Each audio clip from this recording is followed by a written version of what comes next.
मंगलम भगवान वीरो मंगलम गौतमो मुनि मंगलम कुंद कुंदाद्यो जैन धर्मोस्तु मंगलम सर्वे मंगल मांगल्यम सर्व कल्याण कारकम प्रधानम सर्वधर्माणां जैनम जयतु शासनम जैनम जयतु शासनम देशता जैनी दशा मरते देहातीत ते ज्ञानी न चरण बंधन हो अग्नि ते ज्ञानी न चरण बंधन हो अग्नि।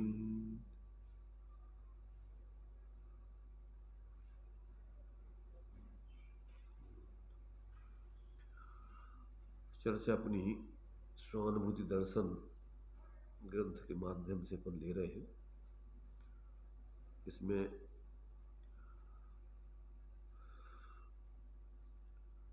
जीवों की जिज्ञासाओं के समाधान करने के लिए प्रश्नोत्तर दिए गए और इसमें अधिकांश जिज्ञासाएं, चूंकि उसका नाम स्वानुभूति दर्शन है, स्वानुभूति से संबंधित ही सारी जिज्ञासाएं ज्यादातर इसमें है। तो यह सब ग्रंथों के माध्यम से ही उसका स्पष्टीकरण, पर सरल भाषा में, अपनी भाषा में स्पष्टीकरण दिया हुआ है। तो अभी इसमें पहले अपनी चर्चा हुई थी कि इसमें जो अनेक प्रकार के शास्त्रों में जो कथन आते हैं, हमें उन्हें बड़ी अटपटापन लगता है, उसका हमें सही भाव भाषित नहीं होता है। तो उसमें ये बतलाया था कि भाई अटपटा तो तुम्हें जब लगता है जब विवक्षाओं को तुम नहीं समझो, और अगर विवक्षाओं को समझ लो तो उसमें अटपटेपने का तो कोई काम है ही नहीं है। भाई उसमें तो वस्तु का स्वरूप जैसा है वैसा बताया गया है, प्रयोजन साधने के लिए फिर मुख्यता और गुणता की जाती है।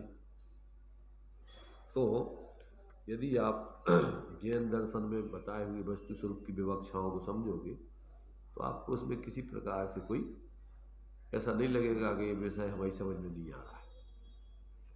लोक में भी यही होता है कि जब हम सामने वाले के अभिप्राय को समझ लेते हैं तो अपने लिए कोई उसमें समस्या नहीं आती या अन्यथा नहीं समझ में आता है कि कुछ जो कह रहा है हमारी समझ में नहीं आ रहा है। तो यहाँ पर भी जो विवक्षाओं से जो कथन किया जाता है और फिर उसमें से अपना आत्म साधने के लिए फिर सबको गौण करके जिसमें अपना हित हो उस बात को मुख्य करके और उसकी सिद्धि की जाती है। तो अब उसी से संबंधित एक प्रश्न है आगे का कि देव शास्त्र गुरु का अपेक्षित आनंद तो आता है, परंतु अंतर में अतीन्द्रिय आनंद नहीं आता। निर्विकल्प दशा में जैसा आनंद आता है वैसा आनंद क्यों नहीं आता? तो हम कहाँ अटके हुए हैं, हमारी क्या कमी है? ये प्रश्न है। मिला गया? क्या प्रश्न है? क्या हम यहाँ देव शास्त्र गुरु के पास आते हैं तो वहाँ हमें अपेक्षित आनंद आता है? अपेक्षित आनंद समझते? अपेक्षित आनंद क्या होता है? कि जो हम घर गृहस्थी के कामों में लगे रहते हैं वहाँ हमारे लिए अच्छा नहीं लगता, जैसे यहाँ आकर के थोड़ा अच्छा लगता है, तो ये अपेक्षित आनंद कह रही है। जो वहाँ से यहाँ यहाँ आने पर जो थोड़ा अच्छा लगता है, तो कहते वो अच्छा लगना तो हमारे लिए महसूस होता है, परंतु जो अंदर से आत्मिक आनंद आने चाहिए वो हमारे लिए अभी नहीं आ रहा है। तो अब वो क्यों नहीं आ रहा है, ये हमारी समझ में नहीं आ रहा है कि हमारी कहाँ गलती चल रही है, कहाँ हम अटके हुए हैं, किस प्रकार से मैंने हमारे लिए सोचना चाहिए, जीना चाहिए, ताकि हमें वो वास्तविक आत्मिक आनंद आवे। ये प्रश्न यहाँ पर रखा हुआ है। अब उसका जो यहाँ समाधान दिया है उसको पढ़ें और फिर अपन उस पर तात्विक दृष्टि से, वैज्ञानिक दृष्टि से थोड़ा विचार करेंगे, ताकि अपन भी समझ सके। क्योंकि प्रत्येक व्यक्ति रात दिन प्रयत्न तो कर रहा है सुखी होने के लिए ही, जो भी कर रहा है। दुखी होने के लिए तो कोई जीता नहीं है लोग में। सारे काम रात दिन जो कुछ भी करते वो सब सुखी होने के लिए करते, परंतु जो तुम्हारी चाह है सुखी होने की वो पूर्ति नहीं होती दिखती है। तो अब वो क्यों नहीं पूर्ति होती हुई दिखती है, वो अपन को समझना है। क्योंकि कोई व्यक्ति संसार में दुखी नहीं रहना चाहते, ये बात तो सामान्य रूप से सब समझते हैं कि जितने जीव हैं, ये त्रिभुवन में जीव अनंत, सब सुख चाहे, दुख से डरते हैं, सुख चाहते हैं, परंतु फिर भी उनको सुख क्यों नहीं मिलता है। तो उसका कारण क्या है, वो जब तक अपन को वैज्ञानिक तरीके से उसकी जो यथार्थता है अगर उसको नहीं समझेंगे तो वो तो चाहे तुम्हारी बनी रहेगी और उसकी उपलब्धि होगी नहीं, हुई नहीं आज तक।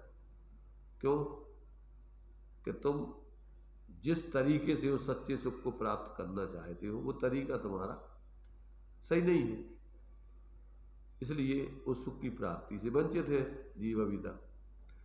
अब यहाँ अपन को थोड़ा उसके संबंध में यहाँ इन्होंने जो समाधान दिया है उसको भी पढ़ते हैं, फिर अपन और अपने तरीके से अपन अपनी सरल भाषा में उसका और समझने का प्रयत्न करेंगे कि हम वास्तव में अगर सच्चे अर्थों में अपन सुखी होना चाहते हैं तो, और अगर सिर्फ खाना पूर्ति के लिए अपन जी रहे हैं तो उसके लिए तो कोई फिर उपाय है नहीं। भाई जिस व्यक्ति को वास्तव में ये लग रहा है कि इस मनुष्य पर्याय में अपने लिए कोई कार्य ऐसा करना चाहिए जिससे आगे के लिए अपने लिए जो संसार में भटकने का काम रुक जाए और हमारा जीवन यथार्थ रूप में सुख के मार्ग पर लग कर के सच्चे सुख को हम पा लेंगे। तो अब वो अपन को यहाँ पर थोड़ा जो वास्तविक तरीके से ज्ञानियों ने जिस विधि से उस सच्चे सुख को पाया है, उनने जो अपने लिए अनुभव बताया है, उसके बारे में अपन थोड़ा विचार करेंगे। तो देखिए यहाँ से अपन पढ़ते हैं, पहले मिल गया जोर से पढ़ सकते हो। अपने पुरुषार्थ की मल्लता है, अंतर में जो अनुपम आनंद आना चाहिए। यही तो पढ़ रहा है, 292 पेज पे है।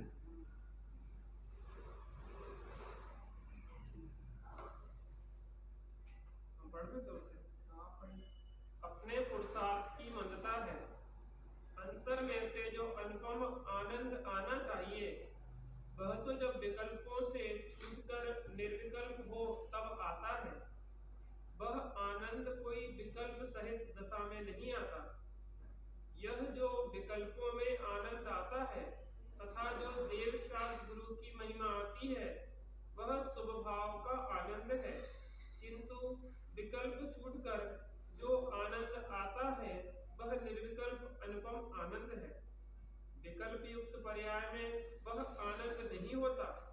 चैतन्य स्वभाव में परिणित होकर जो आनंद आए वह आनंद कोई अनुपम होता है। आनंद नहीं प्रकट होने का कारण अपने पुरुषार्थ की मल्लता है। अपनी परिणति जो पर की ओर जाती है उसे स्वयं अपनी ओर नहीं मोड़ता, क्योंकि अनादि का अभ्यास है, इसलिए परिणति उसी ओर दौड़ जाती है। जो अटका हुआ है उसमें स्वयं की शीतलता के कारण है। रुचि की उग्रता करके पुरुषार्थ को स्वसन्मुख करना चाहिए, सो नहीं करता। जो पुरुषार्थ बाहर में कार्यरत है उसे पलटकर स्वसन्मुख नहीं करता। देखो यहाँ बहुत सारी बातें अपन को इसमें समझने लायक बताई हैं। पहले तो अपने पुरुषार्थ की मंदता है, ये कहा। फिर यहाँ पर उन्होंने अपने पुरुषार्थ की विपरीतता भी बता दी कि जिस तरफ तुम्हारे लिए पुरुषार्थ करने चाहिए उधर नहीं करके अन्यथा पुरुषार्थ कर रहे हो। तो पहले तो मंदता तो जब कही जाती है जब दिशा सही हो गई, दिशा ही गलत है तो विपरीतता हो गई। वो तो समझ में आ रही, विपरीतता और मंदता है। मंदता तो अपन जहाँ चल रहे हैं उतनी जल्दी वो चलने चाहिए, उतने जल्दी नहीं चल रहे, वो मंदता कहलाती। परंतु अपन को जाना है इधर और जा रहे इधर, तो मंदता कहलाएगी कि विपरीतता कहलाएगी? तो पहले तो विपरीतता चल रही, तो पहले तो अपनी रुचि को बदलना पड़ेगा। जिस तरफ आपकी रुचि है संसार के कार्यों में, संसार के विषय भोगों में, संयोगों में, इनमें, तो पहले तो आपको ये दृष्टिकोण बदलना पड़ेगा कि भैया इतने अपने बाहर में अपना आत्मा को कछु है ही नहीं है, तो होते अपन को शांति कहाँ से मिलेगी? उनमें शांति भी नहीं है, अजीबों में पंचेंद्रियों के विषय भोग आदि, इसमें शांति कहाँ है? तो सब अचेतन है। और शांति तो आत्मा की चेतन स्वरूप, माने वो तो चेतन रूप है शांति, माने आत्मा का भाव है, तो अजीबों में कहाँ से मिलेगी? तो पहले तो अपन को ये है कि पुरुषार्थ की अपनी विपरीतता पहले तो समझना पड़ेगी, विपरीतता और मंदता समझना पड़ेगी कि विपरीतता चल रही है कि मंदता चल रही है। तो अब पहले सामान्य से लिख दिया उन्होंने कि तुम्हारे पुरुषार्थ की मंदता है। फिर लिखांगे अंतर में जो अनुपम आनंद आना चाहिए वह तो जब विकल्पों से छूटकर निर्विकल्प हो तब आता है। अब कहते वो आनंद तो आत्मा के स्वभाव में है। अब आत्मा के स्वभाव का आनंद जो है वो तो जब ही आएगा। आत्मा चूंकि निर्विकल्प स्वभावी है, विकल्प वाला स्वभाव नहीं है आत्मा का, शांत स्वभावी है। विकल्प निर्विकल्प कहो, शांत कहो, शांत स्वभावी है। तो अब विकल्पों से जब शांत स्वभाव की प्राप्ति कर लो और शांत स्वभाव का आनंद ले लो, वो कैसे मिलेगा? तो मिल ही नहीं सकता। तो अब उस शांत स्वरूप आत्मा में से शांति जो तुम्हें चाहिए है, तो साधन भी तुम्हारा शांत होने चाहिए, उसी के अनुरूप होने चाहिए। तब तुम्हारे लिए उसकी प्राप्ति तो होगी निष्कषाय भाव से, ज्ञान रूप स्वभाव से। तो अब उसके लिए जब आप माने जो परलक्षी भाव है पहले तो वो छोड़ना होगा। तो स्वलक्षी भाव में भी उसके बारे में विचार करना, पहले तो विचार करके समझना होगा, और विचार करके अपने स्वरूप को समझा, और समझ करके अब विचार को शांत करके अब उसकी तरफ ढलना होगा। तो उधर ढलेंगे तो फिर उसमें जुड़ करके अपनी परिणति अभेद होकर के उसका आनंद मिलेगा। तो अब ये यहाँ पर बता रहे कि वह आनंद कोई विकल्प सहित दशा में तो मिलता नहीं है। यह जो विकल्पों में आनंद आता है तथा जो देव साहस गुरु की महिमा आती है, यह तो शुभ भाव का आनंद। शुभ आनंद क्या? मंद का सहाय की आपको जो है थोड़ी कम आकुलता में आनंद का भ्रम है। क्या है वो आनंद तो नहीं है। क्या है वो तुम्हारे मंद का सहाय की थोड़ी कम आकुलता है। तो कम आकुलता में तुमने मान लिया कि हाँ चलो अपन को शांति मिल गई, तो कहते वो ये कहते शुभ भाव है वो तो। और जो आनंद मिलता है वो शुद्ध भाव में मिलता है। शुभ अशुभ भाव तो मंद कसाय तीव्र कसाय के भाव है। तो ये कह रहे कि ये तुम्हारे लिए जो आनंद आया है वो तो शुभ भाव का है, तुम्हें वास्तव में वो आत्मिक आनंद नहीं है।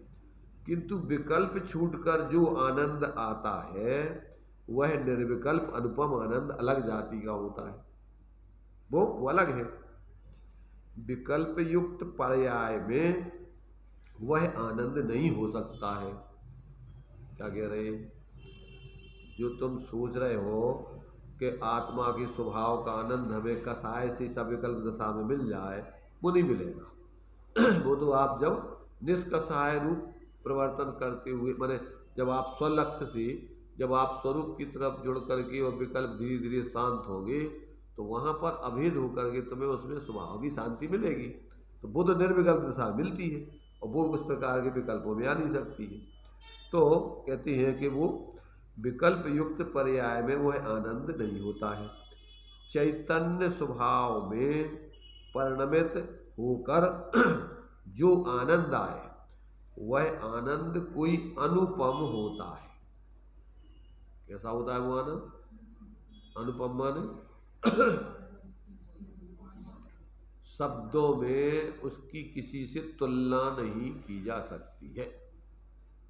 जो दौलत राम जी ने छेड़ाला में लिखा ना आत्मा के स्वरूप का, बिन मूरत चिन मूरत अनूप। अनूप का मतलब उसको किसी से उपमा करके बताया नहीं जा सकता है, वो तो अनुभव से ही उसका स्वाद लिया जा सकता है। तो वो बिन मूरत है माने वो पौधगले के रूप नहीं है और वो अपने चैतन्य स्वरूप है, और वो शब्दों में उसको कहा नहीं जा सकता। उसको तो क्या है, स्वानुभूत्या चकास्ती, वो तो अनुभव करके ही उसको जाना जा सकता है। ऐसे यहाँ ये बता रहे हैं कि वो तो अनुपम है। अनुपम माने शब्दातीत है, उसकी कोई तुलना करके तुम्हें उसका स्वभाव स्वरूप बता दिया जाए, वो ऐसा नहीं। तो ऐसा अनुपम आनंद अनुपम होता है। आनंद नहीं प्रकट होने का कारण अपने पुरुषार्थ की मंदता है। अब यहाँ मंदता क्या रही, अब आगे देखिए, अपनी परिणति जो पर की ओर जाती है उसे स्वयं अपनी ओर नहीं मोड़ता। तो ये तो विपरीतता हो गई भाई। आनंद तो है आत्मा में, और अपन पर की तरफ अपनी परिणति दौड़ाते रहते 24 घंटे, जो मिल जाए, ऐसा हो जाए वैसा हो जाए। अब तो ऐसे कम मिल जाए तुम्हें यार, तो जो तो तुम्हारे पुरुषार्थ की विपरीतता हो गई। तो ये कह रहे हैं कि तुम क्या करते हो कि अपनी परिणति जो पर की ओर जाती है उसे स्वयं अपनी ओर नहीं मोड़ता। तो पहले तो तुम्हारी दिशा बदलो, बाहर की तरफ जो तुम्हारी परिणति बार बार जाती है सुखी होने के लग, तो पहले तो भैया वो तो तुम्हारा कछु नहीं है। पहले तो अपने ज्ञान में ये समझाओ, और फिर तुम्हारी शांति तुम्हारे स्वभाव में ही है, स्वरूप में ही है। तो अब उधर देखो, उस तरफ एक बार तुम जाके देखो, उधर है शांति। तो पहले तो आप अपनी दिशा बदल करके अपने को स्वयं अपनी परिणति को समझाओ। एक गीत हमने लिखा था, वो आप लोगों ने सुना होगा कि अपनी परिणति को ही अपन संबोधन करें, ज्ञान परिणति मोह परिणति को समझाए कि चलो चलो सखी अपने देश, बहुत रह लिया अब परदेश, भीड़ भाड़ यहाँ आठों याम, मचा हुआ है क्या कोहराम, दिखती नहीं शांति लवलेश, चलो चलो सखी अपने देश।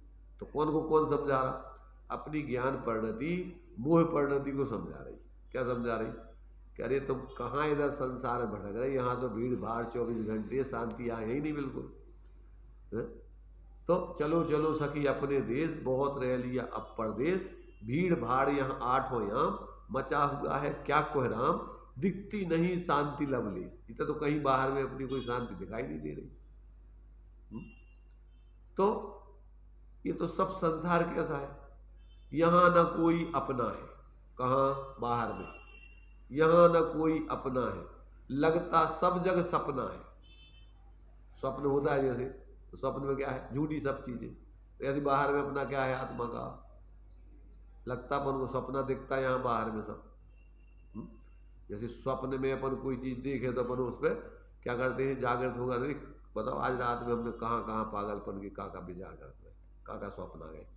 ऐसे अपन को कभी इन बाहर के विकल्पों में पागलपन महसूस होता है, झूठा लगता है कि नहीं लगता है?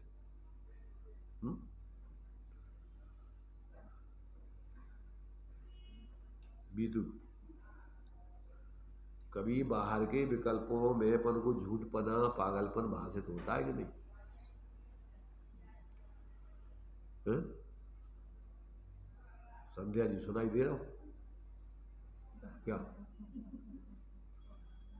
महसूस होता है क्या कि ये सब पागलपन के विचार अपन करते रहते हैं, इनमें कछु आज तक कोई को मिलो नहीं है, मिलने की व्यवस्था नहीं है, अपन पागलपन में क्यों उलझे यहाँ पे। जब अपन को खुद ही महसूस होगा तो खुद अपन वहां से हट सकते हैं, दूसरा व्यक्ति की हटाने की व्यवस्था नहीं है। दूसरा व्यक्ति तो तुम्हें प्रेरणा कर सकता, और हटोगे तो हटना तो पड़ेगा प्रत्येक जीव को। दूसरा व्यक्ति तो कैसे हटाए, क्यों कि तुम्हारी परिणति को दूसरे व्यक्ति कैसे तुम्हारी परिणति को मोड़े। तो यहाँ जो है ये कह रहे कि भैया देखो कि यहाँ ना कोई अपना है, लगता सब जग सपना है। ये तो जिसको समझ में आ गई है उसकी बात है। चहुगति फिरे रखे बहु भेष, भोग लिए बहु दुख अशेष। क्या अर्थ होता है, बाहर में आज तक अपन ने सुख की चाह में चारों गति 84 लाख योनियों में अनेक वेश धारण कर करके जन्म मरण करते रहे। चौं गति फिरे रखे बहु भेष, भोग लिए भाव दुख अशेष। पंच परावर्तन में कौन से दुख नहीं भोगे जीव ने? अभी नहीं आता समझ में। छठालाकार ने पहले 4 गति के दुख बताए, काहे के लाने? तुम्हारी पुरानी याद ताजा करने के लाने। काल अनंत निगोद मजार बीतो एक इंद्री तंधार, फिर वहां से निकले, फिर क्रम क्रम से पृथ्वी जल अग्नि वायु, फिर त्रसजीव, फिर कैसे संगी असंगी, कभी शक्तिहीन बलहीन, कभी सामर्थ्यवान, कभी उनको तुमने खाया, कभी उनके द्वारा खाए गए, फिर अति संकलेश भाव ते मर्यो, घोर शुभ्र सागर में मर्यो, फिर वहाँ से जैसे तैसे भाग्य से निकले, मनुष्य पर्याय में आए, जन्मी उदर बसो 9 मास, अंग सकुचते पायो त्रास, दिक्सत जी दुख पाए घोर, तिनको कहत न आवे ओ, बालपने में ज्ञान न लयो, फिर तरुण समय तरणी रत रहो। अब ये सब उसके चलते रहे। और फिर यहाँ से कभी अकाम निद्रा करे, भवनत्रक में सुरतन धरे, जो विमान वासी हूँ थाय, सम्यक दर्शन बिन दुख पाए, और तहाँ चय थावर्तन धरे, यो परिवर्तन। ये अब किसकी कहानी सुना दी? कहाँ लगी अपन को मेरी?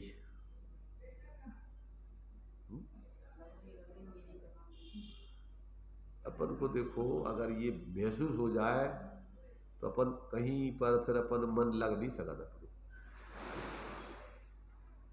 जब व्यक्ति को सब जगह से अरुचि हो जाए तो उसके लाने फिर कोई किसी चीज में मन ही नहीं लगता है। एक दृष्टांत दिया तुम्हारे से छल्लक धर्मदास जी ने, कि जैसे कुत्ते के सिर में कीड़े पड़ जाते हैं, तो जैसे उसको कहीं चैन नहीं पड़ती है, ऐसे जिसको तत्व का निर्णय हो जाए, तो जब तक अपने स्वरूप की उपलब्धि नहीं हो जाए, जब तक उसको कहीं चैन नहीं पड़ती। ऐसी उसकी तड़फन, कहीं चैन नहीं, बेचैन बेचैन बेचैन बेचैन। कहाँ पर ऐसी बेचैनी कहाँ लगे? पर तो आराम से कबीरदास जी के शब्दों में अगर विचार करें तो, सुखिया सब संसार है खावे और सोवे, बढ़िया आराम से व्यवस्थाएं मिल रही हैं, बढ़िया खा रहे हैं पी रहे हैं, आराम से सो रहे हैं। कबीरदास जी कह रहे हैं कि दुखिया दास कबीर है जागे और रोवे। जिसको थोड़ा समझ में आ जाता है वो जागृत होकर के, और फिर नींद नहीं आती उनके नाम। तो ये जो है यहाँ पर, पहले तो आपको सबविध संसार असारा क्या ऐसा महसूस हुआ, और हुआ तो पर अब सार कहाँ है? कि सार अपने स्वरूप में है। अब फिर अपनी परिणति पूरी एकाग्रता से एकमात्र जिएगा, तो काहे के लाने? मोक्ष के कामी होके जिएगा, और कोई कामना नहीं उसकी। इसलिए यदि मोक्ष की है कामना, तो अब जीव नरक को जानिए, पहचानिए, उसका अनुचरण कीजिए, उसके लिए है। तो अब अपन तो ये देखो कि अपन को अब क्या सबविध संसार आसार महसूस हुआ, हो रहा है क्या? कि औपचारिकता में अपन को जो है धर्म का जो है अपन ने जो है कि भैया चलो यार सब लोग स्वाध्याय में आओ थे, मुमुक्षु अपन है तो अपन को चलने चाहिए है? अभी जो है बुलंगा हो जाए बढ़िया, वहाँ पर जो है अच्छा जो है मान सम्मान, खाने पीने की व्यवस्था सब होवे, तो पूरे अंडे बच्चे से सब पहुँच जाएंगे।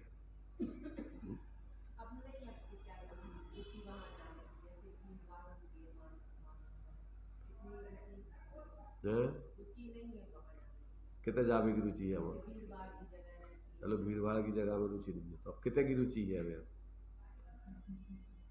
बिना भीड़ भाड़ के घर पे रहने की है, बच्चों को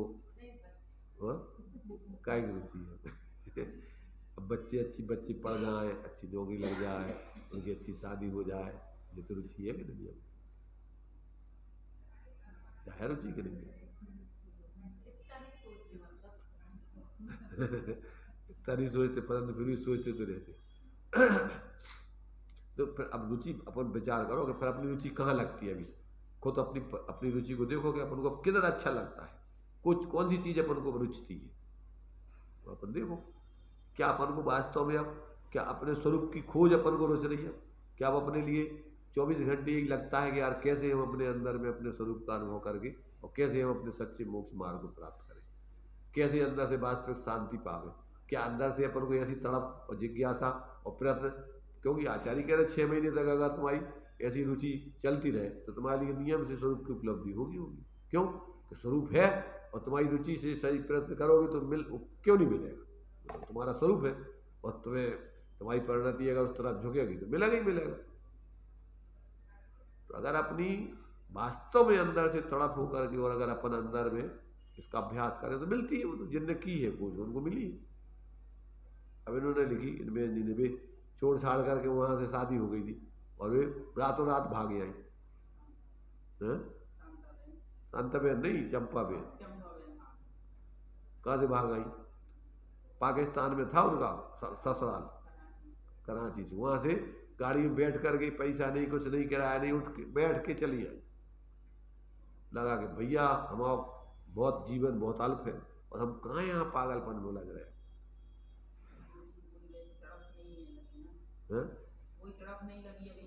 अगर व्यक्ति को अंदर से तड़प होती है तो कौन रोके उसको अपने स्वरूप की उपलब्ध कराने, और तड़प नहीं है तो कौन दिलावे उसके लिए, ये बताओ। व्यवस्था दूसरे की तो है ही नहीं, खुद की तड़प की है। ये कह रहा कि तुम्हारी कमी अपने खुद की पुरुषार्थ की है। पहले तो विपरीतता तुम्हारा, पहले तो विपरीतता छोड़ो और फिर जितनी तीव्रता से पुरुषार्थ कर आने चाहिए अपने स्वरूप पे जुड़ने के लिए उतना करोगे तो मिलेगा ही। वो तो कहाँ जाएगा, स्वरूप है। विपरीतता में तो बता रहे हैं ना कि जहाँ तुम्हारा बाहर में जो रस आता है, खावे पीवे में, पहनवे में, बाहर के कामों में, इनमें जो अपन को रुचि और रस है, ये विपरीतता है। उनमें जब अपना अजीब पदार्थों में कछु अपने आत्मा को है ही नहीं है, तो ये तो शरीर के लाने को औपचारिक व्यवस्था है। जब तक अपन अभी उस ऊंचाई को नहीं प्राप्त हुए तो भैया चलो इस मनुष्य पर्याय में, कर्म भूमि में अपन को इस शरीर के हो टोटल मिल नहीं ना, कि अपन को ऐसी साधन मिलो है कि उसको डालो निकालो, जब ये गाड़ी चलेगी तब आपका काम में आएगी। तो एक मात्र अपन को भैया इसे काम लेने हैं तो अपन को इसको अपन जो भी योग्य भोजन है अपने दे दिया और अपने बस ले तप बढ़ावन मुनिराज है तो दे अपन ने दे दिया और अपनी आत्माराधना में लग रहे हैं। का काम ही से भाई ये तो इतना मिला है, नहीं छूट जाना है, और अपने स्वभाव अपने रूप तो है ही नहीं, संयोग रूप है। तो अब ऐसा समझ में आ जाए तो भैया उसके लाने जो योग है रस बने, उसमें काय को रस जो उसके लाने आवश्यक है वो डाल लो और अपने काम में लगेगा। तो ये अगर बाहर में अपन को सब इन चीजों की सार समाज जागृति है तो विपरीतता है, और अगर यहाँ तुम्हारे लिए ये है कि भैया चलो अपन को ये तो औपचारिक व्यवस्था है, निपटा दो और फिर अपने काम में लगते हैं, तो फिर वो तुम्हारी जो है रुचि हाँ सही दिशा है। और फिर उसे जितनी तीव्रता से, जितनी सूक्ष्मता से, जितनी एकाग्रता से अपने लिए वहाँ पहुँचने के लिए अपन को तड़प चाहिए और जितनी उपयोग की एकाग्रता चाहिए, जो पर पढ़ते ले परम पैनी समुद्र छेनी डार अंतर भेदिया वर्णादि अनुरागादि थे निज भाव को न्यारा किया निज माई निज के हित निज कर आपको। तो वहाँ अपन जब उतनी सूक्ष्मता से वहाँ अपने स्वभाव की तरफ जुड़ जाएंगे तो वहाँ तो तुम्हारा स्वरूप बिल्कुल आनंदमय है। तो अब अपना उपयोग जब वहाँ इतना एकाग्र होगा तो वहाँ अपने जुड़ करके आनंद मिलेगा, अनुभव में आएगा ही आएगा। तो ये अपन को समझना है कि हम कहाँ अटक रहे, कहाँ भटक रहे, हमारी परिणति कहाँ अभी चल रही है, किस में जुड़ रही है। देखो इसमें अपने लिए अभी ऊपर हमारा जो समाधि तंत्र चल रहा है उसमें एक प्रकरण आया था कि जो कहना देवशास्त्र गुरु की भक्ति आने, तो इसको अपन अभी तात्विक दृष्टि से जब तक अपन इस भक्ति आदि का स्वरूप नहीं समझते हैं तब तक अपन को पता ही नहीं रहता कि अपनी भक्ति सही चल रही है गलत चल रही है, कि हम क्या कर रहे हैं। तो उसमें उन्होंने 3 दृष्टिकोण दिए थे विचार करने के वस्तु स्वरूप को, और 3 दृष्टिकोण हैं भी। एक होता है शब्द, एक होता है अर्थ, एक होता है ज्ञान। 3 दृष्टिकोण है। और कौन से? शब्द नए, अर्थ नए और ज्ञान नए। अब मान लो अपन को देव शास्त्र गुरु के पास अपन आए तो पहले तो अपन शब्दों से देव शास्त्र गुरु ये शब्द है, तो इन शब्दों में तो देव है, जैसे देव गुरु शास्त्र, तो ये तो शब्द है।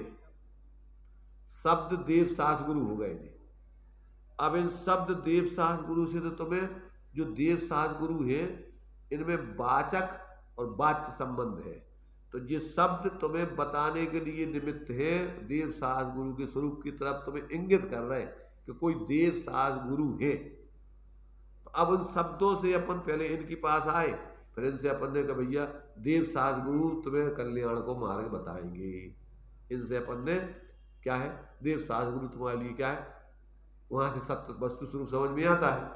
तो अब देव किसे कहते हैं, तो देव के बारे में अपन ने विचार किया कि अरहंत और सिद्ध भगवान, उनको अपन देव कहते हैं। देव की जो है, देव की परिभाषा क्या बतलाई, परमात्मा कहो देव कहो, तो सकल निकल परमात्म दो विध, तिनमें घात निवारी, श्री अरहंत सकल परमात्म लोकालोक निहारी, और ज्ञान शरीरी त्रिविध कर्मल वर्जित सिद्ध महानता, ते है निकल अमल परमात्म भोगे सर्वद। ये हो गए। अब अपन चलो देव के पास, अपन को अब देव के पास जाना। तो देव वर्तमान में कहाँ है, अब अपन ने मूर्तियां जो शास्त्र मंदिरों में है, भी तो देव की मूर्ति है, नव देवताओं में अपन ने स्थापना करके देव की मूर्ति स्थापित करी है। होते तो देव है नहीं साक्षात। अब साक्षात देव कहाँ है आराम, अब विदेश क्षेत्रों में। तो विदेश क्षेत्र में तो अब अपन पहुंच नहीं सकता। अब यहाँ से हाँ ज्ञान में अपन उनका स्वरूप ले सकते। तो अब उनका स्वरूप ले अपन कि भैया जो देव होते हैं तो वे चार घातीय कर्मों का अभाव करके और अंदर में अपनी अनंत चतुष्टय रूप अपनी आत्मा का अनंत दर्शन, अनंत ज्ञान, अनंत सुख, अनंत वीर सहित और विराजमान होते हैं। तो अब तो विदेश क्षेत्रों में है बीस तीर्थंकर, और बाकी और भी जो अरहंत भगवान है और भी बहुत सारे वहाँ पर विद्यमान है।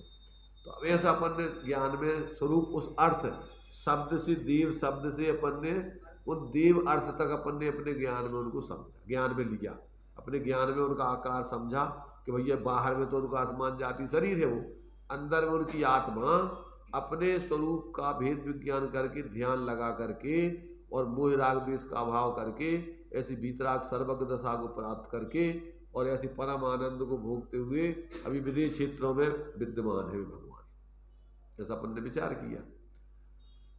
अब इसी सिद्ध भगवान सिद्धालय में है, द्रव कर्म भाव कर्म नो कर्मों का अभाव करके ज्ञान शरीर उनकी शुद्ध आत्मा है और वो सिद्ध दशा में। ऐसा अपन ने ज्ञान में विचार किया। वे पूर्ण सुखी है, वे भगवान अरहंत भी पूर्ण सुखी हो गए अपने स्वरूप में मोह राग द्वेष का अभाव। अब गुरु है तो गुरु जो है वे वर्तमान में जैसे मान लो विचरण कर रहे हैं जहाँ भी, तो किस रूप में है कि वे जो है संपूर्ण परिग्रह आदि छोड़ करके, परिग्रह 24 भेद और त्याग करें मुनिराज जी, उनने बाहर के 10 प्रकार का परिग्रह छोड़ दिया है और अंतरंग का उनने 14 प्रकार का परिग्रह से भेद विज्ञान करके और अपने स्वरूप को उससे पृथक कर लिया है। 14 प्रकार का परिग्रह अंतरंग और 10 प्रकार का बहिरंग, तो बहिरंग का परिग्रह सब उनने छोड़ दिया और अंतरंग का परिग्रह भी उनने मिथ्यात छोड़ दिया। कैसे छोड़ दिया, अपने स्वरूप की श्रद्धा ज्ञान लीनता करके अज्ञान छोड़ दिया, विपरीत जानकारी मैंने अपने ज्ञान में से निकाल के, और चारित्र में उनने अपने बाहर से जो अनुराग है वो छोड़ के अपने स्वरूप में अनुराग करके और विशेष लीनता कर ली। तो उनने अब बाहर के शरीर आदि संबंधी जो है कपड़े पहनना, ये बाहर के सब समार आदि ये सब खत्म। अब उनके पास थोड़ी सी संजनन का साय रह गई है। तो उससे क्या करते हैं वे 28 मूल गुण आदि का अपने भूमिका अनुसार पालन करते हुए और अपने स्वरूप की आराधना करते हैं। ऐसे वो विचरण करने वाले कैसे हैं, विषयासा वसाती तो निरारंभो अपरिग्रह ज्ञान ध्यान तपोरक्ता तपस्वी सा प्रशस्त। ऐसे वो मुनिराज ये गुरु है। अब वे गुरु अपन को क्या है, विषयों की आशा नहीं जिनके साम्य भाव धन रखते हैं और निज पर के हित साधन में जो निज दिन तत्पर रहते हैं, स्वार्थ त्याग की कठिन तपस्या बिना खेद जो करते हैं, ऐसे ज्ञानी साधु जगत के दुख समूह करते रहे। सदा सत्संग उन्हीं का, ध्यान उन्हीं का नित्य रहे, उन्हीं जैसी चर्या में यह चित्त साधन रहे। अब उनने अपने लिए जो उपदेश शास्त्र है, ये शास्त्र किसके हैं, वे भगवान जिनेंद्र ने ही अपन को उपदेश दिया और उसी उपदेश के आधार पर गुरुओं ने इसको लिपिबद्ध करके और आज अपने पास है। अब इन शास्त्रों में अपन को 6 द्रव्य 7 तत्वों का स्वरूप बताया है। अब इसमें से अपन ने कि भैया 6 द्रव्य इस लोक में अनंत जीव हैं, अनंत उससे ज़्यादा पुद्गल द्रव्य है स्कंद परमाणु आदि के रूप में, और एक धर्म द्रव्य है, एक अधर्म द्रव्य है, एक आकाश द्रव्य है, लोकालोक प्रमाण, और संख्यात लोक प्रमाण कालाणु द्रव्य है। अब वे कब से है, अनादि से है, अनंत काल तक है। वे सब अपने अपने में परिणमित हो रहे हैं। अब उसमें से एक अपन जीव है। अब अपन जीव भी है तो अपन भी अनादि से हैं। कब तक रहेंगे? अनंत काल तक। अब क्या क्या कर रहे हैं अपन के मोह महामद पियो अनादि, भूल आपको भरमत बादी। अपन क्या कर रहे हैं कि अपने को भूले हुए हैं और देह जीव को एक गिने, बाहर के संयोग आदि में भोगों में सुख माने, तो ये अपनी विपरीत बुद्धि चल रही। अब अपन को ये अपनी विपरीत बुद्धि को ये उपदेश आदि अपन ने समझा कि तुम्हारा उपयोग ज्ञान स्वरूप हो, तुम अमूर्त सत्ता वाले हो, तुम्हारे बाहर के कोई एक परमाणु मात्र भी नहीं है, तुम्हारी सत्ता सबसे अलग है, स्वचतष्टा में तुम रह रहे और बाहर के सब पदार्थ तुमसे भिन्न है। अब ऐसा अपन ने ज्ञान में निर्णय किया। तो अब ऐसा अपन को जो ज्ञान में अपन ये निर्णय कर रहे हैं, तो ये क्या है, शब्दों से, इस शास्त्रों में शब्द लिखे हैं, 6 द्रव्य 7 तत्वों का स्वरूप बताया, उससे अपन ने उनका स्वरूप समझा और समझ करके अब अपने ज्ञान ही में हो रहा हो। ये सब काम कहाँ हो रहा हो? न अपना ज्ञान देव में जा रहा है, न गुरु में जा रहा है, न शास्त्र में जा रहा हो, अपने अंदर में ही अपन निर्णय कर रहे हैं। सो और ऐसा निर्णय करके अपन ने समझा कि अपना आत्मा ज्ञान स्वरूप है और ये शरीर आदि रूप नहीं है।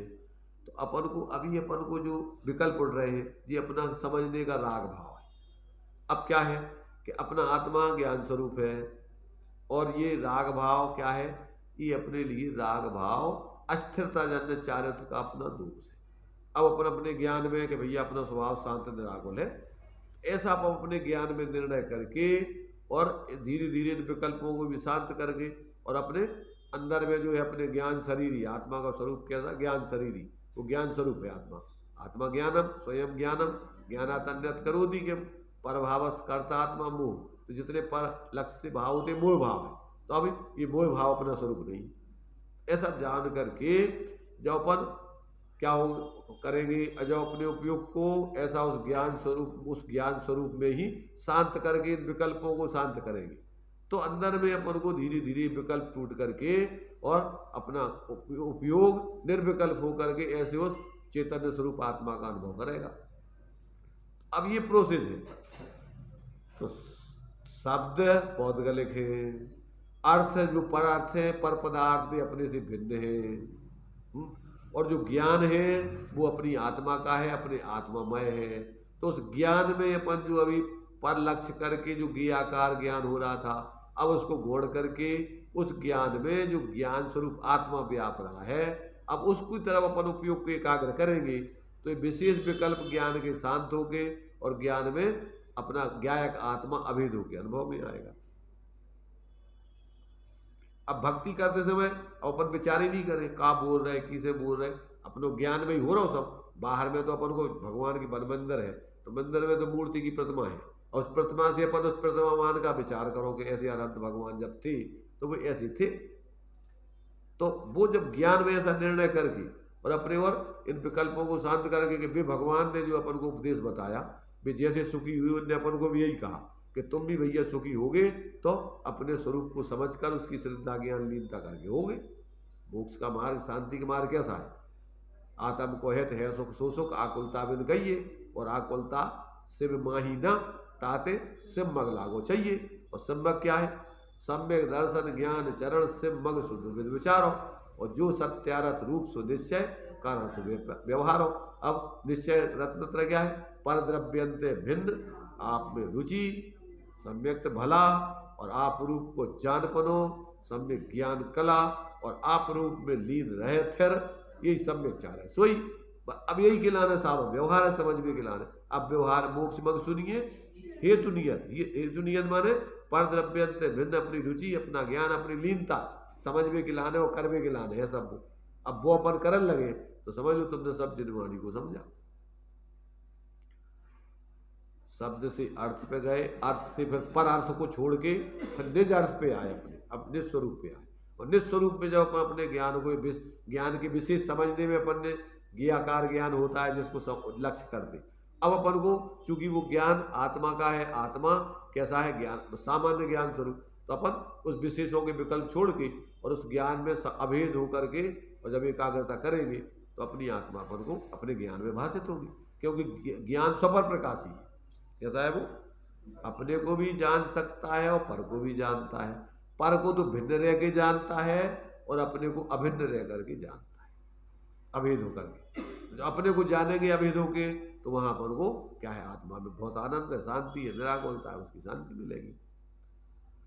तो ये अपन को ये बात यहाँ पर बतलाई है इन्होंने कि अभी तक अपन ने क्या किया है कि अभी तक अपन ने वास्तव में पहली चीज तो पुरुषार्थ की विपरीतता रही, और फिर अपनी तरफ भी आए तो पुरुषार्थ की उतनी उग्रता जितनी करने चाहिए उतनी उग्रता से अपन ने अपने अंदर पुरुषार्थ नहीं किया, मंदता रही। और अगर अपन उतनी उग्रता से पुरुषार्थ करके अपने स्वरूप को अगर देखते तो अपना प्रयोजन सद जाता है। तो ये बात यहाँ तक अपन ने पढ़ ली। देखो अब कहाँ तक आ गए कि अपनी परिणति जो पर की ओर जाती है उसे स्वयं अपनी ओर नहीं मोड़ता, क्योंकि अनादि का अभ्यास उसको उल्टा है, बाहर बाहर की तरफ, इसलिए परिणति उसी ओर दौड़ जाती है। जो अटका हुआ है उसमें स्वयं की शिथिलता ही कारण है। कौन की गलती है इसमें? अपनी ही प्रमाद है, अपनी ही कमी है, कारण है। रुचि की उग्रता करके पुरुषार्थ को स्वासोन्मुख करना चाहिए, सो नहीं करता। रुचि की उग्रता माने, रुचि की उग्रता माने क्या कहलाता है? तड़प, तीव्रता से कि भैया अरे ये काम हमें जल्दी करने, हमारे पास टाइम नहीं है इतना। जैसे मान लीजिए कोई व्यक्ति को शिकार जी जा रहा हो, अब उसकी गाड़ी जो है मान लीजिए कि निकलना है, अब 10 बजे उसको गाड़ी में बैठना है, अब वो लाने और काम अगर डरे है, अरे भैया जल्दी निपटा, हमें 10 बजे निकलना है, तो वो जैसे तैसे सब सेट समेट समाट करके अपना काम निपटा के और जल्दी 10 बजे पहुंच जाएगा। ऐसे ही अपनी गाड़ी कब तक के लाने हैं, यहाँ खड़ी है, अपनी गाड़ी भी जाने को तैयार है, अब जल्दी उसके पहले आप अपना काम करके और आप अपना निपटा लो तो तुम समझ लो कि आगे तुम्हारी गाड़ी आगे तुम्हारे लिए जो है लाभ मिलेगा। और अगर यही उलझे रहे और गाड़ी तुम्हारी निकल गई, आयु पूरी हो गई, तो फिर भटकते रहो। तो ये अपन को यहाँ ये बात समझने लायक है। तो इस प्रकार से यहाँ पर तो इस प्रकार कहते हैं जो पुरुषार्थ बाहर में कार्यरत है उसे पलटकर स्वासन्मुख नहीं करता। तो यहाँ पर करना चाहिए, नहीं करता तो अब करना चाहिए। फिर आगे देखिए, विकल्पों में जो पुरुषार्थ जा रहा है उसे मोड़कर स्वयं निर्विकल्पता की ओर नहीं लाता, इसलिए पर्याय में वह अतीन्द्रिय आनंद नहीं आता। यदि चैतन्य में प्रवेश करे तभी वह आनंद उसी में से प्रकट होता है। विकल्पों में खड़े रहने से उस आनंद की प्राप्ति नहीं होती। तो क्या कह रहे हैं, अभी तक नहीं हुई तो क्या कारण है उसका? अभी उसका कारण बता रहे हैं कि विकल्पों में जो पुरुषार्थ विकल्पों में मतलब राग जिससे संकल्प विकल्प होते ऐसे कार्यों में ही अपन अपनी बुद्धि लगा रहे हैं। तो वैसे कार्य दो प्रकार के, या तो लौकिक कार्य या फिर व्यवहार धर्म के कार्य, इनमें विकल्प ही होते, निर्विकल्प तो हो नहीं सका। व्यवहार धर्म माने क्या?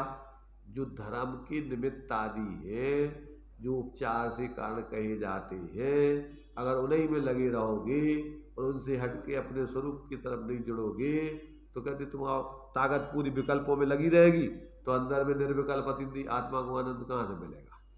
अगर इन्हीं कामों में तुमने अपनी बुद्धि लगाए रहे तो तुम्हारे तुम वो पुरुषार्थ जहाँ करने चाहिए वो करो ही नहीं है तुमने, तो कहाँ से तुम्हारा निर्विकल्प आनंद कहाँ से मिल जाए? इनसे हटके आप जब अंदर में निर्विकल्प स्वरूप की जो है अगर ओर बढ़ोगे तो वहाँ तुम्हारे लिए वो तुम्हें लाभ मिलेगा। जैसे अपन जो बोलते थे कि सामायिक आदि टाइम निकाल करके भैया श्रावक जो है सुबह शाम बैठ करके थोड़ा कुछ समय के लिए अपने से जुड़ने का प्रयत्न करे, अपने को देखने का प्रयत्न करे। अब वो नहीं है तो वो खिलाने कैसे मिलेगा? तो ये विकल्पों में जो पुरुषार्थ जा रहा है उसे मोड़कर स्वयं निर्विकल्पता की ओर नहीं लाता, इसलिए पर्याय में वह अतीन्द्रिय आनंद नहीं आता है। यदि चैतन्य में प्रवेश करे तभी वह आनंद उसमें से प्रकट होता है। विकल्पों में खड़े रहने से उस आनंद की प्राप्ति नहीं होती। विकल्पों में से निर्विकल्प आत्मा को आनंद कहाँ से आ जाएगा? आ रहा समझ में? कैसे कि नहीं आ रहा। देखो ये अपन को कार्य करने की पद्धति समझाई जा रही है। अब कार्य करने की पद्धति समझे नहीं, सीखे नहीं, उस अपनावे नहीं, तो अब काम कर सोचो कि हमारा काम काहे नहीं हो रहा, काम काहे नहीं हो रहा, हो जाए काम है कैसे हो बता भाई। जो जिस विधि से जो कार्य होता है, अब तुम जो भी विधि लोक में कहावत है, अब तुम्हें हलवा बनाऊंगे है और हलवा बनाने की विधि तुम जानो नहीं है, अब तुम्हें सामग्री हम पूरी दे देंगे, घी दे दिया, शक्कर दे दी और डालने को सब सामान दे दो, आटो दे दो, सब दे दो, अब तुम्हें विधि पता नहीं है तो क्या करोगे? आटे को घोड़ दोगे पानी में, फिर उसमें सब सामान पटक दोगे तो क्या नहीं बनेगा?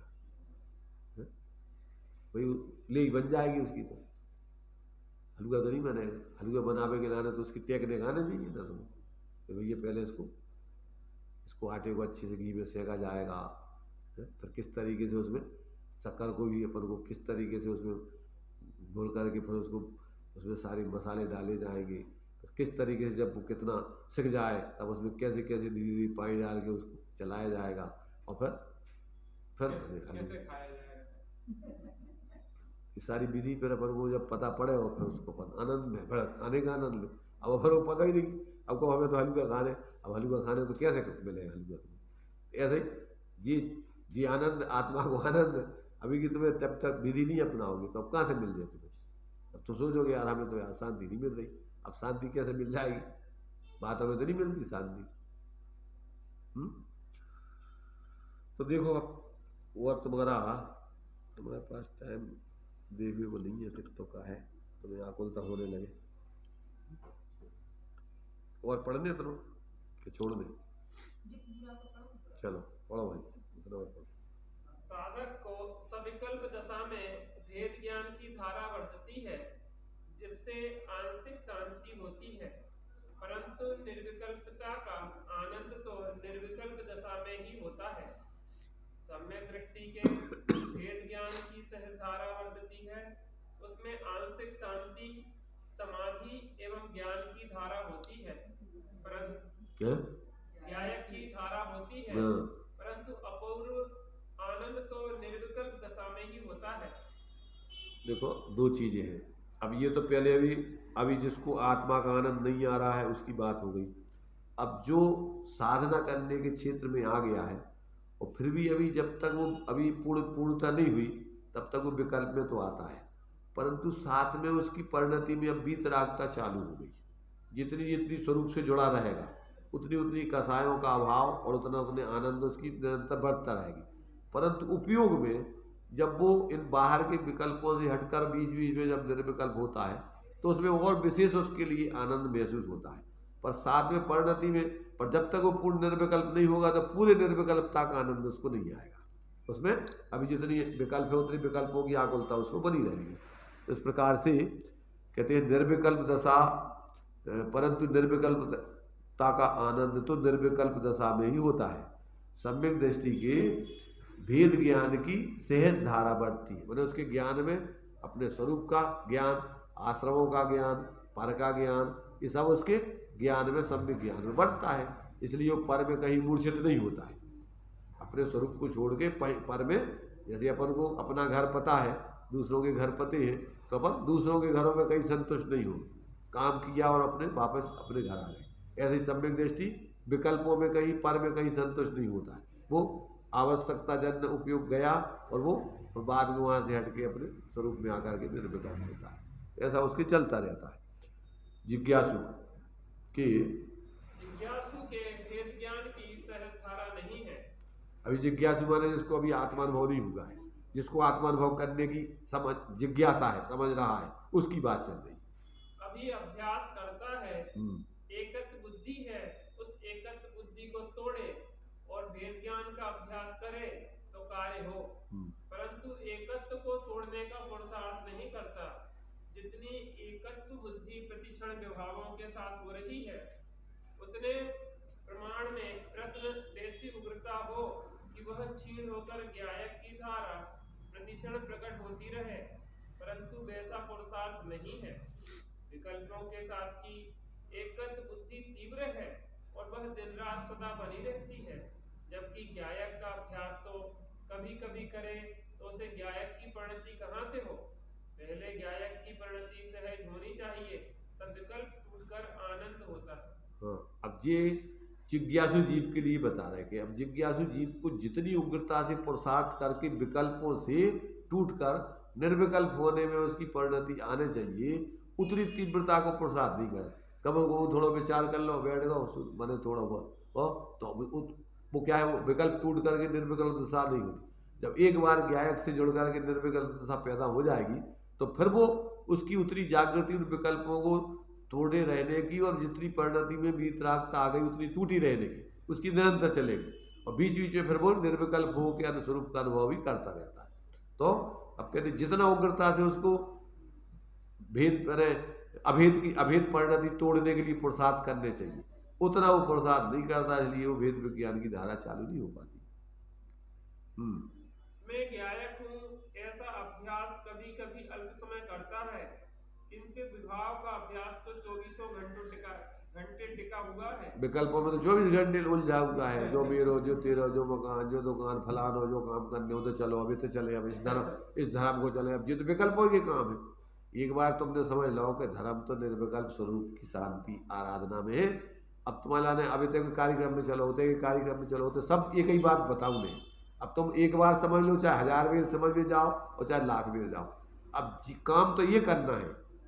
एक बार तुमने विधि समझ ली तो अब तुम्हारा ने रोज ना विधि समझोगे तो फिर तुम काम कब करोगे।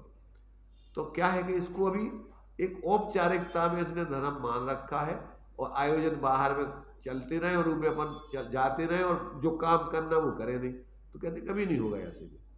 जिस व्यक्ति को एक बार समझ में आ गई, अब वो जब तक वो अपनी भेद विज्ञान की धारा चालू नहीं हो जाएगी, जब तक वो अपने पुरुषार्थ में इधर लगा रहेगा, अब वो इधर उधर भटकेगा नहीं, क्योंकि विधि तो नहीं सी है। एक बार तुम्हारी समझ में आ गई तो अब प्रयोग वो करना है। अब उसी प्रयोग के लिए आपको जहाँ इस प्रकार की प्रक्रिया पर वो मैंने चर्चा होती है, इस प्रकार के साधन ऐसों की संगति करके वो कार्य करें, तब तो काम ठीक। अन्यथा औपचारिकता रूप में अपने बाहर में मनोरंजन टाइप करे आए, अपने घूमे आए, बस होगा, तो इससे क्या होना है। ये बता रहा है कि जो ऐसा उसको मैं ज्ञायक हूँ ऐसा अभ्यास ऐसा विकल्प नहीं, अपने तरफ झुकने का अभ्यास कभी कभी अल्प समय करता है, किंतु विभाव का अभ्यास तो 24 घंटे चलता है, टिका हुआ है। आत्मा को प्राप्त करने का तीव्र पुरुषार्थ नहीं करता, इसलिए निर्विकल्प दशा होकर जो आनंद आना चाहिए वह नहीं आता। जीवन में विकल्पों के साथ एकत्व गुथ गया है। क्या हो गया? ज्ञान में और रागादिक में ऐसा भावक संकर दोष और गे ज्ञायक संकर दोष, उनमें एक ऐसा लग रहा है जैसे ज्ञान और गे और रागादिक और ज्ञानादिक सब एक ही हो, बिल्कुल अलग अलग कुछ उसको भाषा नहीं हो रहे। जैसे अपन आटो गूंथ दे ना तो उसमें पानी वगैरह सब उसमें मिल गया, अब पता नहीं पड़ रहा होगा पानी अलग है आटो अलग, ऐसा गुथ गया है। एवं भेद ज्ञान का अभ्यास महा मुश्किल से करता है, इसलिए आनंद नहीं आता। भावना रहती है, रुचि रहती है, महिमा रहती है, परंतु पुरुषार्थ की धारा उस ओर नहीं मुड़ती, इसलिए कार्य नहीं होता है। अंत में उपसंहार है, क्या है? भावना तो रहती है कि साहब अरे यार ऐसा होना चाहिए होना चाहिए होना चाहिए। अब रुचि भी रहती है कि यार ये कार्य पर वो क्यों नहीं हो रहा है, परंतु क्या है? महिमा भी आती है, परंतु पुरुषार्थ की धारा उस ओर नहीं मुड़ती। जैसा तुम्हारे लिए उग्रता से स्वरूप की तरफ झुक करके और जितनी तड़प के साथ तुम्हें उधर जाना चाहिए वो कार्य नहीं करता, इसलिए क्या होता है? इसलिए कार्य नहीं होता। जितना कारण मिलना चाहिए उस कार्य को वो कारण नहीं मिलता, तो वो कार्य नहीं होता है। भाई कार्य के अनुसार कारण मिले तो वो कार्य हो गए, और कारण के अनुसार कार्य के अनुसार कारण नहीं मिले तो वो कार्य कैसे हो गए? मैंने जितने कारण से वो कार्य होना है उतना कारण जब तक नहीं दोगे, जैसे लोग में अपन देखो कि तुम सोने की दुकान पे जाओ, भाई हमें सोना चाहना है साहब 1 तोला, अब 1 तोला सोना कितने को है? 85,000 रुपये जितने को है, अब उतने पैसा नहीं दोगे तो मिल जाएगा सोना। सोना तो चाहिए तुम्हें और तो तुम उसका मूल्य चुकाओ नहीं, तो तुम्हारा कहाँ से मिल जाएगा? वो कहे नहीं भैया इतने में नहीं आएगा। तो ऐसे ही तुम्हारा स्वरूप की उपलब्धि चाहिए। अब स्वरूप की उपलब्धि के लाने जितना पुरुषार्थ तीव्र चाहिए, जिस जाति का चाहिए उस जाति का नहीं करोगे, उतना नहीं करोगे तो क्या कार्य होगा? क्या नहीं होगा। तो ये कह रहे कि भैया तुम्हारी रुचि भी है, भावना भी है और महिमा भी खूब कर रहे हैं, पर उस जाति का तुम पुरुषार्थ करेंगे खूब खूब, तुम प्रयत्न करना नहीं हमें तो चाहिए ये साहब चाहिए। अरे भैया पैसा तो ले आओ तुम, पहले तुम्हें पैसा ले आओ, जब तुम्हें तो चाहिए ही है, रुचि है, सब है, परंतु तुम पैसा भी तो ले आओ। पैसा नहीं ले आओगे तो कहाँ से देगा? ऐसे ही जितनी तुम्हारी उग्रता से पुरुषार्थ उस जाति का होना चाहिए निर्विकल्प, इन विकल्पों को तोड़ने के लिए जब तक तुम्हारा उस जाति का पुरुषार्थ नहीं करोगे तो वो कार्य होने नहीं, हुए ही नहीं। इसलिए कह रहे भैया तुम्हारी रुचि है, महिमा आ रही है, भावना भी है, पर उस जाति का प्रयत्न नहीं है या विपरीत दिशा में है, तो कार्य तो नहीं होना। अब हम क्या करें इसका? तो ये जो है ये अपने लिए मैंने एक एक प्रश्न में इन्होंने प्रत्येक व्यक्ति की जिज्ञासा तड़प जिस तरीके की है उस तरीके से उसके समाधान देने का प्रयत्न किया है।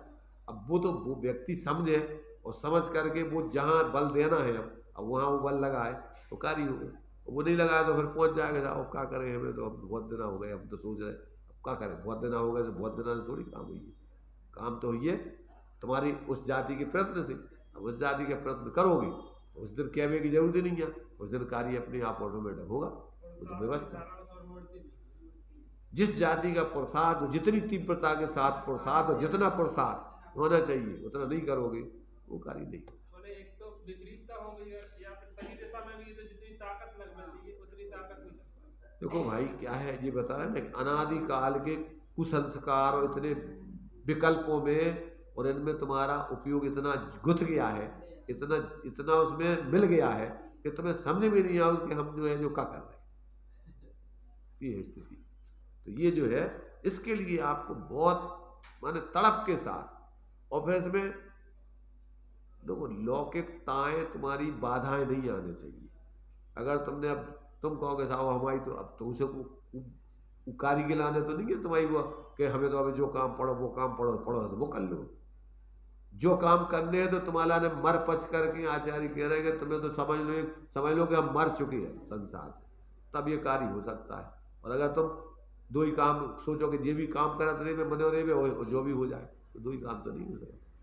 एक काम के लिए आपको जितना इसके लिए चाहिए, अब लोक में भी अपन देखते हैं डॉक्टर बनना है, इंजीनियर बनना है, अब कितनी उसकी पढ़ाई चाहिए, कितना उसके लिए, अब वो नहीं करोगे तो बन जाओगे क्या? अब ये बता रहे थे कि हमारे भतीजे हैं ये IPS कौन सा IAS नहीं कौन सी ओवर जो परीक्षा ये होती ना जो जिनमें बड़े उसमें निकल है जो भी, तो इसके लाने 6 बार ज़्यादा उसके लाने वो मिला था अवसर, तो 5 तो कर चुका वो भी नहीं निकल पाए। अब 6वां आखिरी हो रहा है। अब ये कह रहे हम तो थक चुके भैया हमें करने नहीं है नौकरी, हम तो अब शांति से अब सोच रहे कि अपनो सेवा को धर्म को काम करें। अब सेवा और धर्म को काम करो और मतलब कहने को मतलब जो है कि अंदर में तुम्हारी रुचि उधर की बनी रही और इधर भी मन मार के आओ तो क्या हुई है। अपन बोलते ना मजबूरी के नाम महात्मा गांधी, तो मजबूरी को धर्म थोड़ी है। अरे ये तो तुम्हारे लाने तुम बड़े बड़े ऑफिसर तो छोड़ो 6 खंड के अधिपति चक्रवर्ती इस पद को छोड़ करके फिर इधर कह रही है इसमें कुछ भी नहीं है। तुम तो अब चाय होते हैं कि ये मिल नहीं रहा तो चलो भैया अब जो कर रहे चलो वो भी ठीक है, पर इतने पर प्राणपण से तुम्हें आने चाहिए ना कि भाई अब वास्तव में होते तो हम अब जा रहे थे वो तो कभी मतलब ही नहीं था। सही बात तो यही है। और इतने भी अगर तुम फिर भी मान लो फेल होकर के भी आ गए बाहर उधर से और इतने अगर तुम्हारा ये बात सही समझ में आ जाए तो ये काम हो जाएगा। परंतु अब तो मजबूरी में भैया वो नहीं हो तो चलो अब यही टाइम अपना पूरा कर ले, ऐसा थोड़ी मजबूरी को धर्म में आ जाए। अरे ये तो इसके लिए तो सारी दुनिया एक तरफ और ये कार्य एक तरफ, इतनी महिमा आना चाहिए तुम्हें तब जाकर के इस कार्य का उस जाति का उग्र पुरुषार्थ होता है। इसलिए कहीं कुंठा नहीं होने चाहिए, कहीं तुम्हारे लिए बाहर का लगाव रस नहीं होने चाहिए, तब जाकर के आत्मकल्याण कार्य कर सकता व्यक्ति, निधन नहीं कर सकता। इसलिए वो एक जो चारित्र है ना परिहार विशुद्धि नाम का चारित्र, उस परिहार विशुद्धि नाम के चारित्र के लिए 30 साल तक आप घर गृहस्थी में भरपूर रूप से आनंद से सारे सहयोग तुमने प्राप्त किए हो। हाँ, ऐसे नहीं कि तुम परेशान हो, मिल नहीं रहो, वो तो तुम्हें पूरा भरपूर तुम्हें सब सब देखा हो और उससे असंत, अब तुम्हें वहाँ कोई शांति नहीं है। और वहाँ से आगे फिर 12 साल तक केवली के पादमूल में इसका अध्ययन हो, तब जाकर के इतनी विशुद्धि बन करके तुम्हें वो चारित होता है कि तुम्हारे चलने से किसी जीव की हिंसा नहीं होगी। इतनी पवित्रता आकर के और ऐसी तुम्हें वो रिद्धि प्राप्त हो जाती है कि जिससे तुम चलने पर तुम्हारे जीवों किसी प्रकार जीवों की हिंसा आदि नहीं होगी। परिहार विशुद्धि, सब दोषों का परिहार करके ऐसी विशुद्धता प्राप्त कर ली है कि अब आपका जीवन बहुत ही पवित्र रूप से इस प्रकार से चलेगा कि आप अब चातुर्मास करना भी जरूरी नहीं है और आप चलोगे तो आपकी चलने से किसी प्रकार की जीवों की विराधना आदि भी नहीं होगी। तो ये जो है माने जितनी जीवन में तुम्हारे इस धर्म के प्रति जितनी ऊंचाई आकर के और जितनी पवित्रता आने चाहिए, उस जाति की पवित्रता जीवन में लाओगे तो जीवन में वो तो स्वरूप है तुम्हारा, तो उपलब्ध होगा, कहाँ चला जाएगा। तो ये जो है ये मार्ग जो है बहुत ही माने एक प्रकार से ये देखो समर्पण का है और पवित्रता का है। यहाँ पर उतावलेपन का नहीं है, यहाँ तो बहुत ही इत्मीनान, क्योंकि अनंत काल तक स्वभाव शांत है, शांति में रहना है। तो त्याकुल ताकुल जल्दी जल्दी को का काम, अब जल्दी जल्दी वाले हैं तो उनके लाने तो समझ में ही नहीं आऊँगे। ये देखो हमें जल्दी जल्दी दिख रहा हो, टाइम दिख रहा हो, अरे भैया हम कितने जा रहे हैं तुम, कौन सा टाइम है तुम्हारा इससे अच्छा हुआ। तो जिनके लाने हमें इससे ज़्यादा अच्छा कोई काम दिख रहा हो तो तुम्हें तो हमें तो उनकी गाड़ी बहुत दूर है हमें। इसलिए अरे ये तो भैया हमें तो मर पच करके जैसे बने तैसे चाहिए, तब जाकर के उसमें भी तुम्हारे लिए ये जरूरी नहीं है हो जाए, इसके लिए पूरा समर्पण हो, इतनी पवित्रता हो और प्रयत्न करें तो उसकी होनार अच्छी होगी तो कार्य हो जाएगा। वैसे तो आचार्य कह रहे कि जब तुम्हें इतनी रुचि है, रस है, ऐसी पवित्रता से करोगे तो कार्य हो गई होगा, उसको कौन रोके। तो ये जो है तुम्हारे इस प्रश्न का ये जो समाधान दिया है बहुत ही सुंदर और संतुलित तरीके से सम्यक प्रकार से इसका समाधान हो गया है। चलो